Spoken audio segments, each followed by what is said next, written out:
Germantown Multi-Speciality Hospital, Dr. Mir Jawad Zar Khan, National Award winner, Senior Orthopedic Surgeon and Director of Germantown Multi-Speciality Hospital। इनके साथ most senior and world experience doctor की team आपकी खिदमत में रहेगी। Doctor Wasif Azam, doctor Bharvi Chandori. अस्सलाम वालेकुम नाजरीन, 7H न्यूज सच को रखे आपके आगे। नाजरीन, वक्फ अमेंडमेंट बिल तो पास हो गया है। खैर, इससे गरीबों का कोई फायदा हुआ ना ही नुकसान हुआ। हाँ, फायदा जरूर उन लोगों का हुआ जो लैंड ग्रैबर कब्रस्तानों की जमीनें कब्जा करें, गवर्नमेंट लैंड कब्जा कर लिए हैं और वक्फ प्रॉपर्टीज को कब्जा करे हैं, करके शादी खाने बनाए हैं। उनको नुकसान हुआ है। ना गरीबों को फायदा हुआ ना नुकसान हुआ। तो चंद दिन के लिए ये ड्रामा चला कि एहतजाज किया गया और एहतजाज बंद हो गया।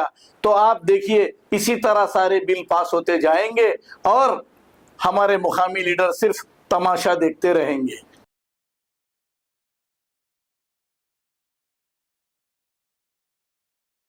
Germantown Multi-Speciality Hospital, Dr. Mir Jawad Zar Khan, National Award winner, Senior Orthopedic Surgeon and Director of Germantown Multi-Speciality Hospital। इनके साथ most senior and world experience doctor की टीम आपकी खिदमत में रहेगी। Doctor Wasif Azam, doctor Bharvi Chandori, senior cardiologist और दीगर specialist doctor की टीम खिदमत अंजाम दे रही है। Robotic surgery, advance cath lab, MRI, operation theatre, ICU, 2D ultrasound and pathological laboratory की 24 घंटे इमरजेंसी सर्विस के साथ अपने तमाम अमराज का मुकम्मल इलाज करवाइए। Germanton multi speciality hospital, opposite to pillar number 150, Attapur, Hyderabad. खबर है शहर की, खबर है गाँव की, खबर है सारी दुनिया की। 7H न्यूज पसंद आए तो लाइक कीजिए, शेयर कीजिए और सब्सक्राइब करना ना भूलें। 7H news.